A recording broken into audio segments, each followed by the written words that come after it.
Hello, Rowan here, and this is Elite Dangerous. I thought I'd do a little video review of the Vulture. The Vulture is one of the newer ships in Elite Dangerous. It was introduced at the same time as the Third Alliance. And I've had the Vulture for a little while now and been playing around with it, upgraded it to where I wanted it to be. So if I go into outfitting, I'll show you how I've got it set up.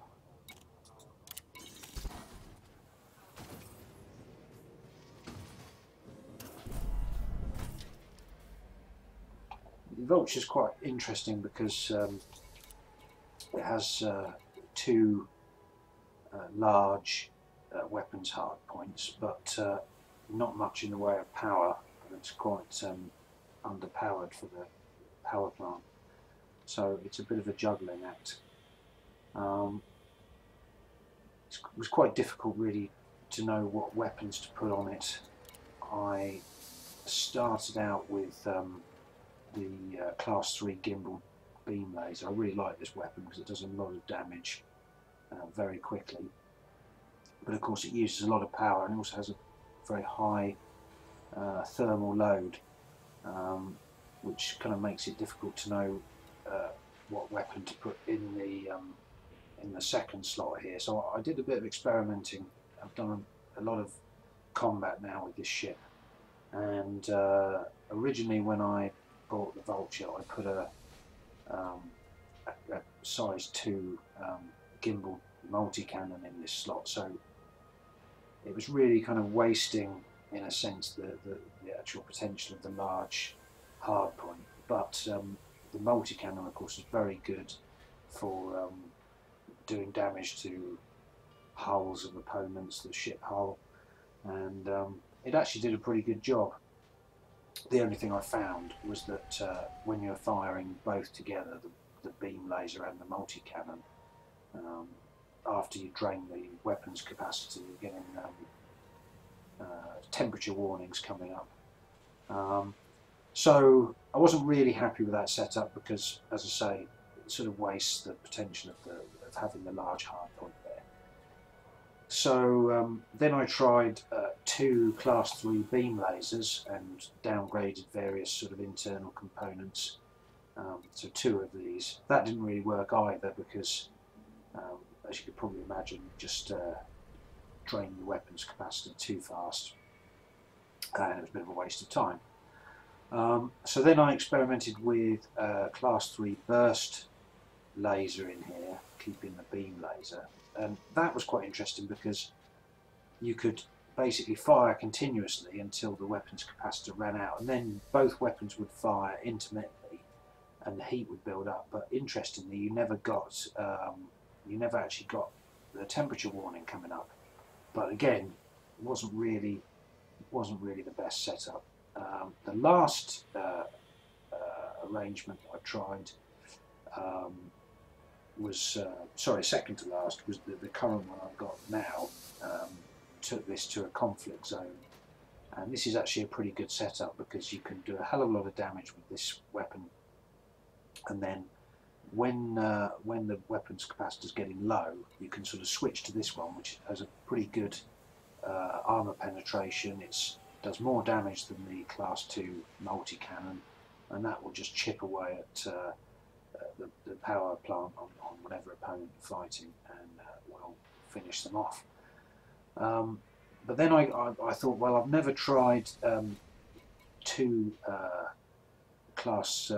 size 3 burst lasers, gimbal burst lasers. So that was the last setup I tried today actually, and wasn't really that impressed with that as a setup because it just seemed to take a long time to actually take down the shields compared to this sort of setup here. So those are the weapons. I mean, I think there's, reading on the forums, people have tried using two size 3 gimbal pulse lasers. Seems to be a very popular combination, but I really like this setup I've got now anyway. It seems to work quite well. So I was talking before about the power limitations with the Vulture. So for bounty hunting, you want a kill warrant scanner on there, but I've gone for the lowest power draw kill warrant scanner you can get. Point defense turret I've put on there. It's a bit, I have a sort of mixed feelings about the point defense turret. It's good to see it swing into action when you have some missiles coming your way, but I've never really seen that missiles are really that effective. If your shields are up, they're not really going to do much damage even if they do hit you. So yeah, at a push, you could probably get rid of the point defense turret anyway. Normally I'd have a heatsink launcher and a chaff launcher. I haven't really bothered because the heatsink launcher is really useful if you're jumping from star system to star system a lot, and maybe you get interdicted by the star or whatever.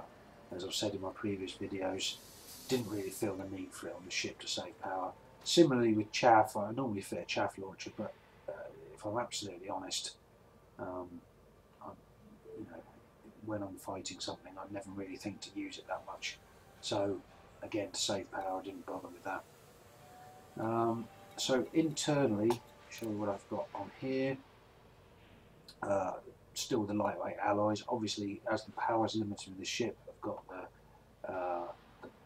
best power plant you can get on there, best power distributor. Left the life support where it is. That is a bit of an Achilles heel, to be honest, because if I did have the canopy shot out, I'd only have 5 minutes to get back to a station or an outpost and replenish the emergency oxygen and do repairs. But I did upgrade the thrusters to Class C. It makes, you know, it's not an extreme, but it does make it a bit more nimble. It does put a few meters per second on the top speed, so that's why I've gone for that. And to explain all the other things, it's probably best if I show you the actual modules. But basically, with this ship, it's probably the only ship I have got set up at the moment where you need to basically manage the power. So obviously, when the weapons are attracted, the ship will draw less power. When you deploy the weapons, obviously it's pulling a huge amount of power out of the power plant. So the way to get round this with this Vulture and have any kind of reasonable setup is to set your power priorities in the modules, which I'll show you in a moment, so that when you do deploy the weapons, the things that you can't use anyway when you've got the weapons deployed, like the frame shift drive, things you wouldn't need to use anyway, like the cargo scoop, are all automatically disabled, and that way you can actually go way over the capacity of the power plant and not have too many problems. So I'll come back onto that in a minute.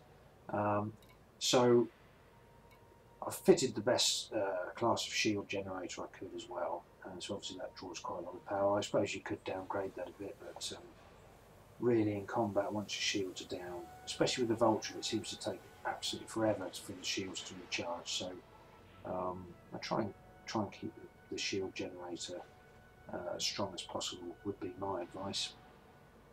The items just down here are really just things I added recently to go and do some fighting in a combat zone.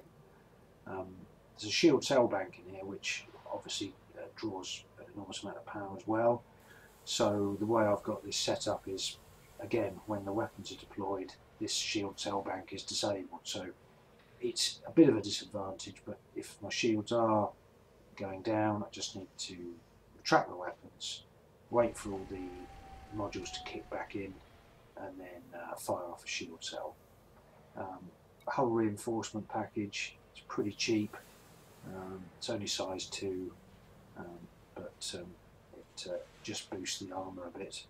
And I just added a fuel scoop because with the size A frame shift drive, it's actually got a pretty decent jump range of 16 light years, but you're going direct to a different star system, there's not always places available to refuel, so that is really just like an emergency measure, really, just so I can fill the fuel tanks. And again, when the weapons are deployed, that is disabled automatically. So I probably really need to talk about that in a bit more detail, as I said. So I'll go out of here now and into the modules. Okay, so if I go to the module page, you'll see that with this setup at the moment, I'm actually 8% over the capacity of the power plant. So you'll see that I've set the things that I want to disable when the weapons are deployed are all set to priority 3. So as soon as the weapons come out, the fuel scoop goes offline, the frameshift drive goes offline, and the cargo hatch goes offline, and the shield cell bank as well. So it just lets you have a lot more things on the ship and a lot more flexibility by juggling your power that way, setting the module priorities properly.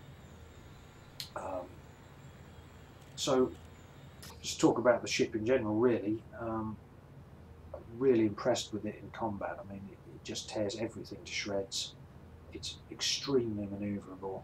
It can run rings around just about anything, really. So it's a really good ship to add to your fleet. Cost-wise, it's about just under 5 million to buy. If you're looking for a place to buy the Vulture, I got mine at Finney Dock in the LU system, so I know they definitely sell it there. And then to fully kitted out, well, ignoring the bits and pieces that I added yesterday for the combat zone, the shield cell bank and the hull reinforcement package and things like that, you're probably looking at around 17 million credits. But I've got to say, I kind of just took a punt because it was a new ship and everyone was talking about it. That's why I decided to buy one, and I don't regret it, really. It's a great ship for combat. You can throw it around, even with all the stuff that I've added to it. You can see that the rebuy cost is only just shy of 1 million credits. So if you do lose it, it's not a huge amount of money to pay back, and it's a lot of fun. So like I say, it's really fast, really manoeuvrable. Probably just worth mentioning what I tend to do, actually, because it is so manoeuvrable and it does have so much speed. What I tend to do when I am actually in a dogfight is just leave the power set up as it's set there in the capacitor. So just 2 pips to the engines, and then all the other pips to the weapon system. So it gives it the maximum firepower. So that's it, really. Just a short review of the Vulture. I definitely recommend getting mine. It's a lot of fun. You can go bounty hunting with it, make a lot of money very quickly. So there we go. Thanks, and hope you enjoyed the video.